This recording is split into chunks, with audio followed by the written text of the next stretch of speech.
ہیں. مصطفیٰ صاحب اقتصادی معاملات بہتری لائی حکومت؟ دیکھیں ملک صاحب، آپ نے انٹرو اچھا دیا. عمر بھائی، اس میں کوئی شک نہیں کہ کابینہ کے ان وزراء میں شامل ہیں کہ جو اپنا کام بڑی محنت سے کرتے ہیں، اور اگر یہ ہوتے شاید اسد عمر صاحب کی جگہ تو شاید بہتر پرفارم کر لیتے.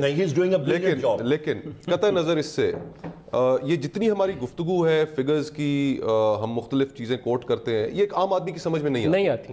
عام آدمی کی سمجھ میں یہ بات آتی ہے کہ اس کی تنخواہ اینڈ آف دا ڈے جب وہ اپنی تنخواہ لیتا ہے تو اس تنخواہ کی کیا ویلیو ہے، اس میں وہ اپنے بچوں کی فیسیں ادا کر سکتا ہے یا نہیں، اپنے گھر کے خرچے پورے کر سکتا ہے یا نہیں، بل دے سکتا ہے یا نہیں. یہ عام آدمی اس کو اس طریقے سے دیکھتا ہے. یہ بڑا مشکل سے الجبرا کا سوال لگتا ہے جب ہم یہ فگرز آپس میں باتیں کرتے ہیں. عام بندے کو سمجھ نہیں آتی.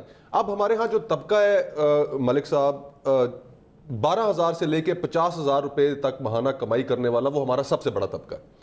اور پھر 50,000 سے 2 لاکھ روپے ماہانہ کمانے والا، یہ اس کو ہم مڈل کلاس کہہ سکتے ہیں. آپ نے اپنے انٹرو کے اندر کہا 36% اس وقت تک آپ کی کرنسی جو ہے وہ ڈی ویلیو ہو چکی ہے. جس کی تنخواہ 1 لاکھ روپیہ تھی، آج اس کی تنخواہ 1 لاکھ روپے کے برابر نہیں ہے. اس میں سے 36% آپ نکالیں.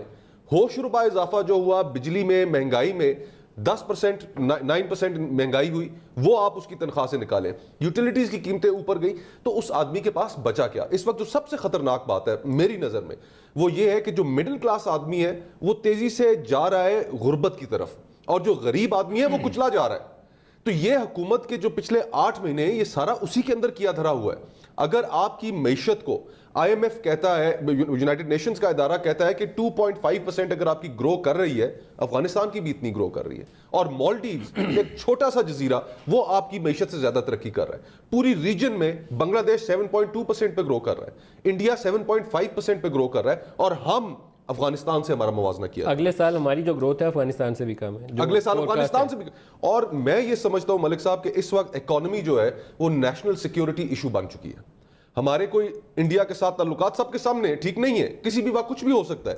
ان کے اپنے جو فارن منسٹر ہیں ان کا بیان آپ سامنے رکھیے جو انہوں نے 2 دن پہلے 3 دن پہلے ملتان میں دیا. ان حالات میں جب آپ کی اکانومی شرنک کر رہی ہو، آپ کے ریسورسز کم ہو رہے ہوں، عوام پریشان ہو رہے ہوں، عوام خودکشیوں کی طرف جا رہے ہوں، انٹرنیشنلی آپ کی انڈیا کے ساتھ تعلقات ٹھیک نہ ہو، اور اس میں اگر خدا نخواستہ اگر ہم فارن منسٹر کے بیان کو سچ مان لیں، کچھ ہو جاتا ہے آنے والے دنوں میں، آپ کس طرح سروائیو کریں گے؟